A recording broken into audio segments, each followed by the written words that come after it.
This is the politics of everything, and I'm your host, Amber Daines.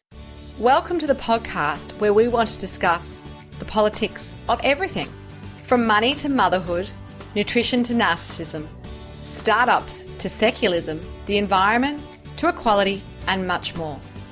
Our guests are experts in their field or topic of choice, even if you've not yet heard their name. This is a bipartisan podcast, so while we love exploring varied views and get a buzz from a healthy debate, by no means is this a one-sided forum for any one political view. So please listen up and enjoy the politics of everything. Being authentic can be described as a buzzword in the entrepreneurial world. Being a leader who is authentic has been linked to being more respected and admired by those around you. My guest today is tackling this very topic head on. At 5 foot zip, Joanne Schonheim, or Jo, prefers to be anything other than average and always strives to achieve her version of success on her own terms. Be careful in asking her what she thinks. She may just tell you. Growing up in family businesses spanning 3 generations, Jo preferred sitting in on the boardroom conversations to sitting outside playing with dolls. By 25, Jo had lived on 3 continents, circumnavigated a midlife crisis, started her own award-winning business, and married her best friend. Her talent and passion for business and product has led her to work with some of the biggest retailers in buying, national account and sales manager roles. She's a wife, a mother to 2 daughters, and has first-hand experience in what it means to truly co-parent while pursuing equally important career ambitions. Here today, Jo will decipher the politics of authenticity. Hey, Jo, welcome. Hi, Amber. Thanks so much for having me as one of your panelists today. So growing up, how would you describe your interest at school in either the classroom or your spare time? Were you that creative kid, the sporty kid, the maths geek? Where were you really finding your groove? I'm a little bit of an anomaly. I sort of both very left brain and right brain, so I don't think I really fitted into a specific pigeonhole. I really loved school and was a straight A student. My favorite subjects were geography because I really loved learning about other cultures, especially. I loved English because I really loved the power of the written word. I loved economics because it was very conceptual. And I guess my real forte was art, which I guess is a visual form of communication. And again, very conceptual and way to express yourself. So I used to stay up until the wee hours of the morning working on my assignments, even in primary school, decorating, individualizing each page.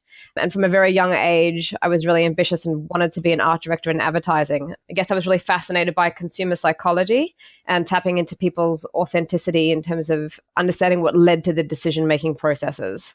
In my spare time, I did art and dance and was also a youth leader. And I think in that youth group was where I really learned to give myself permission to really be myself as I was respected and my voice was heard. That sounds interesting. So it sounds there's so much of a mix there in some ways, like you say, the left and right brain, which is great when you're going to be an entrepreneur later on in life because I think you need all of that. But I guess you probably had an earlier career that was not necessarily straight away where you are now. What did you do in your early career and why did you do it? I love to tell the story of my first job, which I couldn't wait to get my first job. So at exactly 14 years and 9 months, I went up the road to the local bakery and you can laugh if you like. It was called Mr. Krusty. And that was my first, yeah, no joke, not making this stuff up. That was my first foray into customer service and being customer facing. And I learned very quickly there, because it was such a sort of mechanical job, that if you connected with people on a really human level, that your job was more fun, your day went faster, and that people really enjoyed being served by you because you had that human touch. After uni, I was headhunted to be an assistant. Oh, by the way, buyer. What did you study at uni? Just let me jump in there. What did you study? I'm feeling like it's going to be something creative, but it may not be. That was part of circumnavigating my midlife crisis. So I had the marks to go and do economics or business or law, and I decided to follow my passion, which was art. Having said that, I knew that I would never actually be a professional practicing artist. I always say that I'm not crazy enough. I'm too pragmatic to be a professional practicing artist, but I knew that if I didn't get that out of the way early, that I'd probably go off and have some big high-powered corporate career and then quit everything at 40 and go back to uni to study art. So yeah, so I majored in drawing and painting because I figured that if I did end up doing anything in design, that those are the fundamentals and the absolute basics. And again, it's always about stripping things back to the rawest form, which I guess in a way kind of ties back to the whole thing of authenticity. Absolutely. So after uni, where did that lead you in terms of a career job, if you like? So as I was saying, I was headhunted to be an assistant buyer for a jewelry company. So I first went for a job with one company, and then the competition heard that I was going with them, so they jumped in. The one that I ended up taking, I was just reflecting back on it a little while ago about how that was probably my first proof of concept to myself, I guess, in terms of being authentic in the workplace and being true to myself and standing up for that. So my boss wanted to massively underpay me, probably because of my age and because it was such a coveted position to get at, the ripe age of 20. Most people spend 20 years in their career trying to get to that position. Anyway, he put a job offer on the table, and I did the maths, and I came back and I said, listen, I can make that being a waiter. So don't really know why I would choose to come and work for you and work so much harder and longer hours and bring so much more value to the table for basically a waiter's wages without any tips. And you can see he was like totally taken aback. And he said, well, what do you think you should be paid? So like in the movies, I wrote a number on a piece of paper and I slid it across the table, and he looked at it and he looked up at me and was like, wow, I don't think I've ever had anyone do this to me, especially at your age, but yeah, okay, I agree. And then I said, I have a second condition to coming to work for you. And he's like, what's that? And I said, I don't do dolphins. He's like, what do you mean you don't do dolphins? And I said, well, in fine jewelry, I know that, some of your bestsellers, especially amongst the younger demographic, really love. This is dating you, Joe. I'm remembering dolphin jewelry in a matching set. Yes, in a matching set with maybe a little hands curled around the dolphin that was jumping through the air, curled around the dolphin in the shape of a love heart. So I said, yeah, I don't do that cliched crap. And if you want me to be a buyer for you, I don't do kitsch. And that's one of the reasons why I want to work for you, is because your stuff is really classy. So if you are going to make me buy dolphins, then that's the line in the sand. I'm not doing it. I love the fact that you knew who you were even at the ripe old age of 20 in your first job. Absolutely. And it's actually paid off ever since, because I've realized that I can basically sell anything. But in order to do that, I have to align myself with the company that I believe in their values.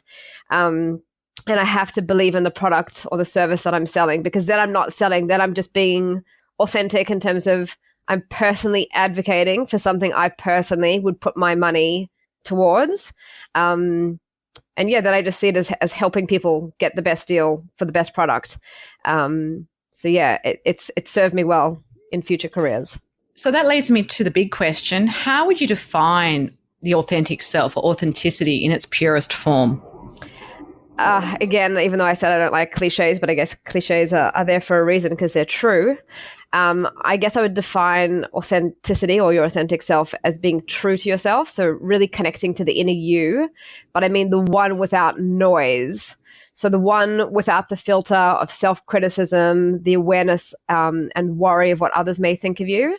I guess it's how you would behave when no one was looking, and what you would say if your thoughts were subtitles. So for me, authentic self is your inner voice, and it's your internal rudder. So it always knows where you should go, what you should do next, and what you really want to say without the internal censorship. It's your inner quiet, basically. Absolutely. So there's a well-known TED talk called The Power of Authenticity, which I looked at again in preparation for our chat today. The guy's called Mike Robbins. He's not necessarily well known, but it was from the TEDx Greenbrook School. And I love the way the speaker and the author shares that idea that we need to be ourselves because everyone else is taken. And that's kind of the book that he wrote, which is a fantastic title.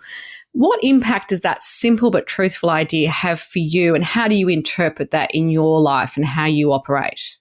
I guess I'd also say that I really align myself with what he says in terms of the fact that everybody else is already taken. And to answer your question, I guess it's in these days of intense competition, I think you really need to understand what your unique proposition is. So that's why it's so important to be your authentic self, because as he said, there is only one of you. And if all you're trying to do is to conform to the masses, then you're just one more robot, one more clone. And as I like to say, just one more shade of beige, and the world doesn't need more beige. So I see it as it's a your authentic self is that you're a gift and you were put on this earth to share that.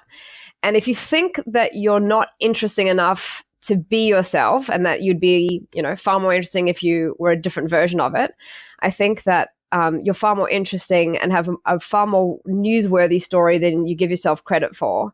If you think that you're fairly stock standard and terribly unremarkable, well, I have a news flash.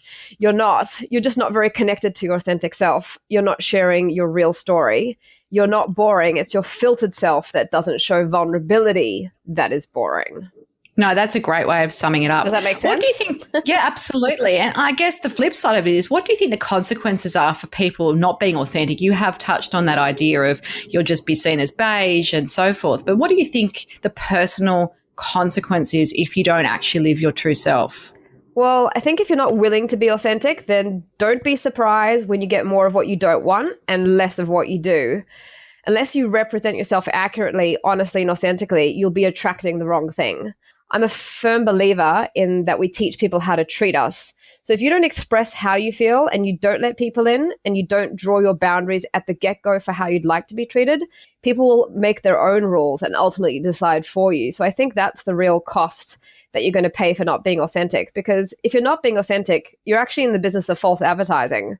So, the rules of engagement aren't clear. So I guess the flip side of that, if you show up as you are, you own it, you own your feelings and you take responsibility for them and be prepared to back them and be prepared to back yourself. Because if you're not able to do that, then you have a self-esteem issue or self-worth challenges to work on.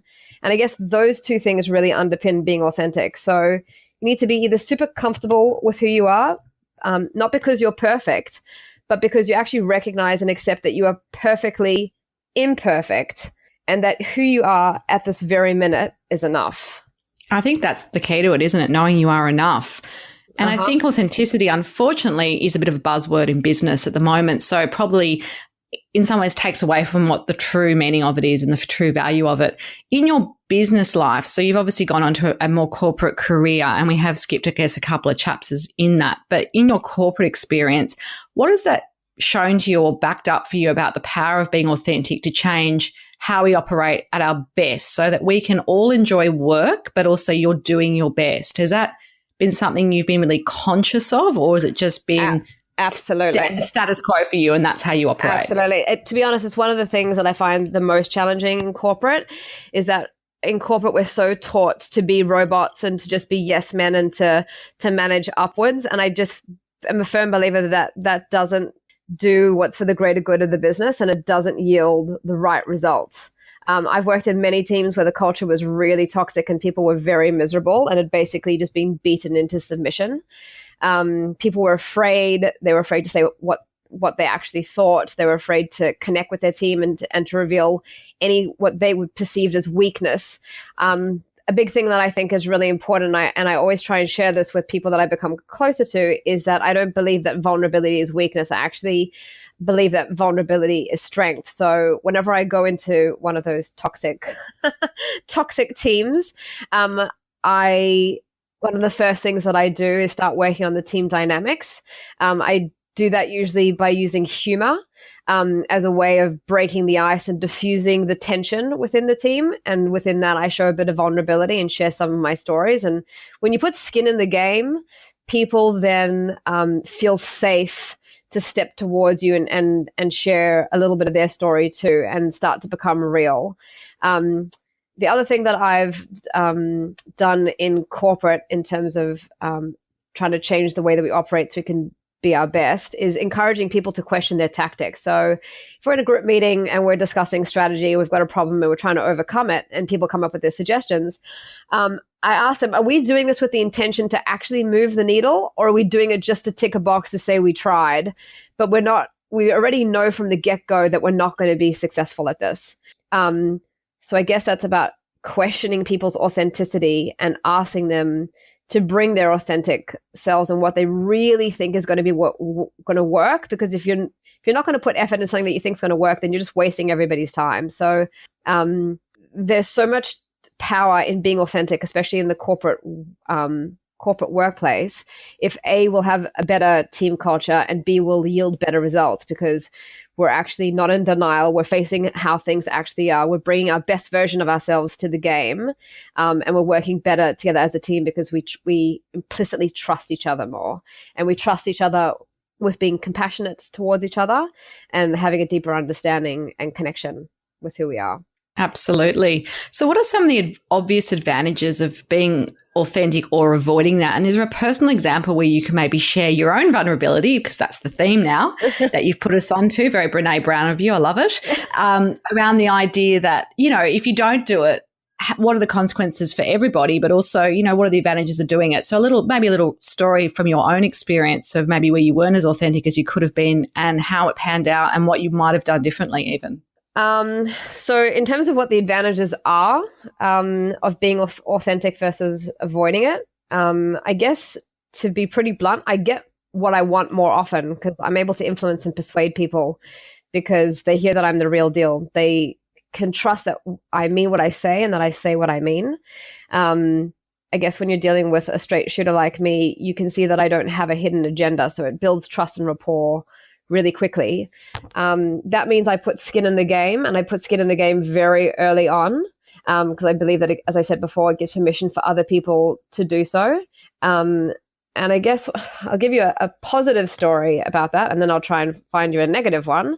But a positive story about that is that when I go through interviews, I very rarely ever have to go through the final hoops of the interview. So I get fast-tracked to the job offer part because I think people feel very comfortable very early on with who they're dealing with, and they understand and have a solid understanding of the unique proposition that I bring. Because I understand my unique proposition very clearly. So that's one of the real upsides. And do you upsides articulate that, or do you hope people kind of get it? Like if you don't know someone, how are you able to do that very quickly? I actually articulate it, to be honest. And obviously there's always the risk of seeing up yourself. But I don't know, I just think that no one else is going to be your advocate. No one else is going to champion you and be your cheerleader. So you just do it in a diplomatic way and with a level of self-awareness. And I guess also self-deprecating humor can really help to counter that. So it shows that you're a big believer in yourself and that you understand your unique proposition, but you also can poke fun at yourself, which also means that you're open to feedback, you know, constructive feedback, or even if it's quite a bitter pill to swallow. And I think that puts people at ease. Do you still want me to find an example of when it didn't work? If there isn't one, that is okay. I just thought we'd play and see if there was something where there might be a lesson for other people, or maybe they can relate to it. Because I think, to be honest, the way you operate is not the way a lot of people operate initially. Like I think people get to a point where they do, but maybe not so early in the process of maybe a workplace or a relationship or whatever it might be. So I do have a little bit of a reputation for having foot and mouth disease. Because I am so, to use the word authentic. So I'll often say stuff that other people will interpret as fairly outrageous, like I can't believe you said that. So I'll give you an example of one of my more recent roles. I was interstate doing an induction and being introduced to like 150 people all in one go. And so obviously it was very hard to keep up with who everybody was, who was who in the zoo. And people were just being like paraded through the door and being introduced. So one guy walked in and he was wearing a pair of like, you know, nice chinos and an ironed polo top. And he looked very respectable, but he didn't look like he was super formal, right? Or uptight. And so my colleague introduced me to him, and I shook his hand and said, "Nice to meet you." And I straight out just said, "So what do you do here?" And my colleague almost wet himself and fell off the chair, because apparently the guy that I just said straight out, "And what do you do?" was the CFO of the company. Incredible. And we ended up building a really great relationship because it just took out all of that formality from the beginning. Obviously, it was a really big risk, and I had to make a note to myself of be more careful because there are other, you know, more senior people in the business that if you pull that same line on them, they might not take to it as kindly. But I guess I was also judging my audience just by the way that he was dressed. I could see that he was probably less of an uptight, rule-following kind of guy. Interesting. You sort out that in the room, which was totally fascinating. Well, I read people subconsciously Yes. to like a really great, intense level of detail without necessarily actually realizing it. But It's not just about judging their shoes now, is it? No, but I actually do think that judging someone by their shoes gives you an idea as to whether they're a reluctant corporate or not. Because if they've got the whole get up, but their shoes aren't polished, it means they really would probably be preferred to be wearing a pair of boardies and a singlet. The shoes, they think that nobody will notice. So it's a very reluctant part of their outfit. Interesting. So fun to think about it like that. There is that risk, and you have touched on it in one of your previous responses, that being authentic or being sort of too upfront can be seen as obnoxious or self-righteous. Do you think there are times we need to, if not lie, but maybe pull back a bit for the greater good so that people feel comfortable and like and know us and trust us before we get to that point? Like, what's your feeling there? Absolutely. And it's something that I'm constantly aware of, because I understand that, not everybody loves the truth, and that my inherent confidence could be interpreted as obnoxious or self-righteous, especially if the other person has a lower self-esteem or a lower sense of a lower sense of self-worth. So I have to kind of counter that and be very aware of it. So there's always that inherent risk. And one of the ways that I diffuse that is, I believe that's what disclaimers are for. So if you preface something obnoxious or self-righteous by saying, at the risk of sounding obnoxious, and then you say blah, blah, blah, blah, blah, then it's kind of like an antidote to it. And again, it shows self-awareness. And as I mentioned before, it's about knowing your audience and realizing that there's a time and a place for everything. But one of my major opportunities for growth, we'll call it, which is another nice way of saying one of my problems, is recognize the difference between intention versus impact. So I will always be acutely aware of what my intention is, but how it lands on the other person can be very, very different. And sometimes that disconnect or that delta can be a lot wider or a lot bigger than I'm comfortable with. So sometimes I have to deliver a milder version of my authentic self or my authentic opinion. And so I have to gauge what's the least I can say to still have the biggest impact and the greatest outcome, but bearing the least risk. And to answer your final part of that question, which I believe are there times when lying might be useful? So to sum it up in one word, family. Not that I advocate lying, family, but, family. Offend everyone. Family is a very good example of when to bite your tongue. Oh, that's interesting. Good. And that's because those are not temporary relationships. So if I end up in a relationship with someone really toxic, I will very quickly break up with them. I don't believe in associating or hanging around or spending my valuable time or energy with people who are toxic. But with family, those relationships are following you to the grave, baby. So if ever there was a time to keep your eye on the end game, it's with family. So yes, white lies are often needed to keep the family peace. That's very interesting. I love how candid you are about that. Maybe not everyone feels that way about their family. Some people, I think, feel like they can be their true selves with their family. So perhaps it depends on your family dynamic, but I totally relate to what you're saying. How does being more authentic affect you as a wife and mother? And I know that's a big question, but I think we often focus on the professional, and we have touched on this being family, but the people in your everyday life, are you the same with them as you are with people at work, or are there special rules with those that are nearest and dearest to you? I think it comes down to sugarcoating. So obviously small children are a bit different because, but the difference, do they really want to know that their hair looks bad today? Probably not. No, I'll tell them. There you go. No holds barred. So the difference between myself at home and myself at work is not all that different. The language that I use is probably different.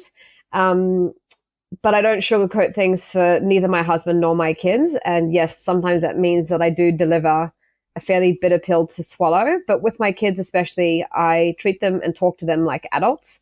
I'm very, very real with them because I want them to build resilience and grit and for them to be able to recognize and own their feelings and opinions. And so that's why I encourage them to argue back, just like my parents did with me, because I think that's how you encourage your children to be authentic, is to give them a voice. And the only way they're going to feel that they have a voice that's worth being heard is if they're given permission from a very early age that what they have to say is important. So choose your words carefully and make them count, and be prepared to back them. And if you can't back them, then I will argue back with you. So I think it's pretty straightforward. There's not that much of a difference between my authentic self at home and my authentic self at work. That's good to know, given the fact that's the topic of the day. So 2 questions I ask all my guests, and of course I'm going to ask you too. The first is, have there been any special mentors or people in your life, and what have they taught you about success and life more generally? So I guess it comes back to what most people would say, which is like your parents and your spouse. So for me, my dad, I'm exceptionally close to. He's always been my biggest supporter and always taught me to embrace and to listen to my inner self, and has never tried to change me. Obviously, he's tried to help teach me life lessons, but he's probably taught me the most about success in life, and that success is actually a gauge of how closely you're living your life to that inner being, and what it is that you really do want, and what you really do think. With my mum, she's always taught me to be honest and to have integrity, and obviously that old adage of to treat people with kindness. But I think the interesting part about what my mum taught me about being nice and kind to others is it's not about being nice because of who they are and what you can see, but be kind to others because you never know what battle they're facing. So you need to have compassion for them and empathy for them, even if you don't know what it is that you're having compassion and empathy for. But just know that what you see on the surface is never the true sum of what that person is. And so, you should always be gentle with people until you get to know them better. And in terms of my biggest supporter, I'd say that that's my husband, and he's been a real mentor for me, especially in business in the early days, because I didn't go to university and study business. And he too grew up in a series of family businesses. So he's really helped me and helped build my foundation. On the one hand, he's my biggest support. On the other hand, I would challenge that perhaps he's not, because he wears multiple hats, though. I guess that's the reality. So if you just get he's not a practicing lawyer, but he's a lawyer. So if you just get an idea of what sort of personality type that is. So everything for him is about mitigated risk and keeping your cards close to your chest. And he went through his university days in politics, and he's a politician at heart. So we've often clashed many times and had many fights about the fact that I am so real and I speak my mind, because for him that's horrific. But as we've gotten older and moved through life's journey together, he's seen more and more the payoff that I've had from that, and how much bigger my payoffs are because I connect with people the way that I do, and I build such strong relationships and very, very quickly, and how I can forge relationships with total and utter strangers, and make incredible connections, and how I build my network through that. So I think he's finally coming around, and I think he's going through his own little personal journey of connecting more with his authentic self and wearing that more on his sleeve. Oh, that's interesting. Finally, what would be your top 2 or 3 takeaway tips for anyone wanting to embrace the politics of authenticity? So first one is, and it's really important to try and remember and understand this, is that you teach people how to treat you. The second thing is, I would say, own it. Just own it and everything that encompasses. And the final thing I'd say is that the sooner you give yourself permission to be your authentic self, the sooner you'll feel so much better, because we don't even realize how heavy the load is that we carry when we're trying to be something that we're not. It's absolutely exhausting.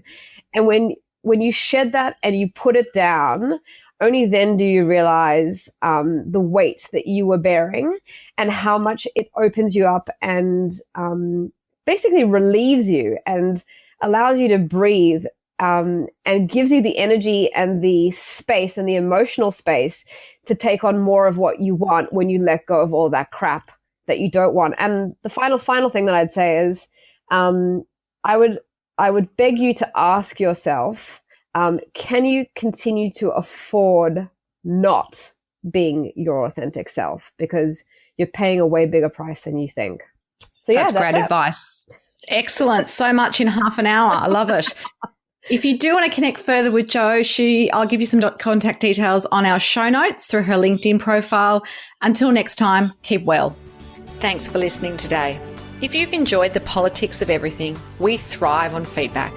So please add a short review and share the podcast with your network and your friends and family. I'm also always on the hunt for fabulous new guests. So if you've got a view to share and an idea how to get our listeners excited, please email me at amber@bespokecomms, that's BESPOKECOMMS.com.au, and we'll be sure to get back to you. Until next time.